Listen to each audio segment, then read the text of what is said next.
Welcome to the Deep Dive. We're kicking off our new season on Central Asia, and we're jumping right in with Kazakhstan's 2025 investment outlook. We've got the official investor's guide right here. And our mission for you today is pretty straightforward. We're looking at how Kazakhstan is really positioning itself to be the economic anchor for the entire region. Right. Not just an anchor, but also that critical connection point, the nexus for supply chains between East and West. Exactly. High-value manufacturing is the goal. So by the end of this, you'll have a really data-driven picture. You get the macro story, the location advantages, and, the details on their pretty aggressive investment incentives. And we should talk about the incentives. We're talking 0% corporate tax rates for some projects. Which is huge. Yeah. And the timing here really matters, doesn't it? Yeah. This isn't just a hypothetical. There's real policy momentum. There is. Their investment policy concept runs through 2026, and it's all about one thing: shifting capital. They want to move money away from just primary sectors, oil and gas. And into high value-added goods. It seems to fit perfectly with what's happening globally, with everyone trying to diversify their supply chains and lock down critical minerals. It's a very deliberate, state-led pivot, and they have a stable foundation to build on. #TAC context. Okay, so let's talk about that foundation, because stability is a word that gets thrown around a lot. What does it actually mean in Kazakhstan's case? What are the hard numbers? Well, you can start with the fact that it is, full stop, the largest economy in Central Asia. The GDP in 2023 hit $264 billion. Yeah, the growth. Real GDP growth was 5.1%. But here's the number that I think really matters for institutional credibility. It's the sovereign credit rating. Right, the signal from the big agencies. Exactly. You've got S&P at BBB, Moody's at Beta 2, Fitch at BBB. They're all stable or positive. So all three major agencies are in agreement. It's firmly investment grade. And that consensus is the green light. It's the signal that big institutional money needs before they can even start looking. And it looks like the money is already flowing in. The FDI numbers are pretty staggering. They really are. FDI is the best indicator of long-term belief in a market, And the gross inflow for 2023 was $23.4 billion. Which makes them the leader in the region. The leader among all Central Asian, post-Soviet, and even landlocked developing countries. And think about the long-term trend. Since 1991, they've pulled in over $440 billion in total FDI. That's a deep, multi-decade commitment from global capital. Okay, so that brings us to the map. The fact that they're landlocked, people see that as a disadvantage, but it feels like they're turning it into a strength. They are. I mean, when you're the 9th largest country in the world and you're sitting right between China and Europe, land bridge is a much better term than landlocked. It's the pivot point. It is. They have 5 major transit corridors connecting east and west. We're talking about the China-Europe rail network and increasingly the Trans-Caspian route, the TMTM. And these are active corridors, not just lines on a map. Oh, absolutely. The cargo volume moving through Kazakhstan was up 21% in 2023 alone. They're becoming the logistical alternative to crowded sea routes. #Deep Dive. So the macro story is solid. Let's zoom in a bit. What are the core sort of structural advantages that make this story stick? Let's start with what's in the ground. Right. Insight number 1 has to be resource depth, especially for what you'd call future-ready supply chains. It's a mineral nexus. More than just oil and gas. So much more. They're producing 99 elements and exploring 16 different rare metals. In the context of 2025, with everyone trying to de-risk their supply chains, It's a huge deal. it is. They're a top 10 producer for things like chromium, uranium, lead, zinc, titanium.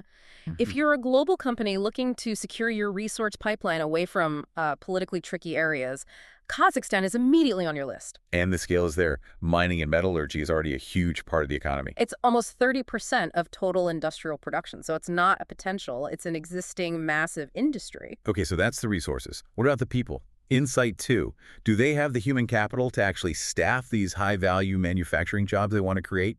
The data points that way. They rank pretty high, 56th globally, on the Human Capital Development Index. And the demographics are a massive tailwind. They're young, right? Very young. 40% of the population is under 25. The average age is just 32. You're talking about a workforce that's just getting started. But are they trained for complex jobs? Yeah. For STEM fields? It's a targeted effort. You can see it in the universities. 21 of their universities were in the latest QS World University ranking. And then there's the Bolshak program. That's the international scholarship. Yes, for decades, they've been sending their brightest kids to the top 200 universities in the world. They've trained over 12,000 specialists this way. They've essentially built a bench of globally trained talent that's ready to come home. So that brings us to Insight 3, which for me is maybe the most compelling piece. The actual incentives. The government isn't just waiting for investment, they're actively chasing it. They are dangling a very big carrot. It really comes down to two main mechanisms. First, you have the 14 special economic zones, the SEZs. And inside an SEZ, what's the deal? The deal is 0%. Zero corporate income tax, zero land tax, zero property tax. 0. That's a powerful number. But you hear about incentives like this in emerging markets, and you always wonder, what's the catch? Is there an execution risk? That's a fair question. And they try to answer it with the second mechanism, the investment priority project contract. This is for facilities outside an SEZ. Okay. If you sign this contract for a new production facility, you get 0% corporate and land tax for up to 10 years and 0% property tax for up to 8. It's tied directly to producing the kind of high-value goods they want. But what about legal security? I build my factory, and then what? What stops the rules from changing? And that's the ace up their sleeve, the Astana International Financial Centre, or AIFC. They built it specifically to solve this problem. How so? It has its own independent court system, and crucially, it operates based on English common law. Ah, so you can resolve disputes under a system international investors already know and trust. Exactly. It completely de-risks the legal side of things. You don't have to navigate the local courts. Add in 55 double taxation treaties and nearly 50 bilateral investment treaties. The whole framework is built for long-term comfort. #tag investment implications. Okay, so let's put it all together. Macro stability, critical resources, skilled labor, and these incredible tax breaks backed by English law. If you're looking to deploy capital in 2025, where's the most powerful upside? I think you can point to 4 sectors with immediate tailwinds. First, and most obvious, is logistics and transport. It's the purest play on their geography. The land bridge concept again. Right. As supply chains keep shifting, routes like the Trans-Caspian are becoming essential. So there are opportunities in rail, warehousing, and especially in the Caspian ports Aktau and Kurik. They're the gateway to Azerbaijan and Turkey. Makes sense. What's next? Renewable energy. The potential is just astronomical. The guide says their wind power potential alone is over 1,800 billion kilowatt hours a year. And they're already ranked 5th among developing countries for investment in renewables. The state backs it up with purchase agreements, which de-risks the upfront investment. And then there's the government's main focus, manufacturing. That's the big one. They're trying to shift the entire economic structure, so mechanical engineering is a key area. Automotive is already almost 45% of that sector. And chemicals, especially agrochemistry, because they have all the raw materials right there. And these are the sectors that get those 0% tax deals. Precisely. They're using the tax code to steer investment exactly where they want it. And fourth. Agribusiness. Huge landmass, natural strength. But the focus is on value add. Moving from just growing crops to actual food processing for export to huge nearby markets like China. Look at livestock. Cattle numbers are up 74% since 2011. There's a massive opportunity there for modern food tech. But for a long-term investor, how do you guarantee those amazing tax rules don't just disappear in a few years? That's where the investment agreement comes in. For these priority projects, they'll guarantee the stability of your tax conditions for up to 25 years. That's a powerful promise. Okay, so we have to ask the counterpoint. What are the risks? What should investors be watching? 2 main things to keep on the dashboard. First, the long-term challenge is the goal itself, diversification. Moving an entire economy away from its dependency on hydrocarbons is a monumental task that will take decades.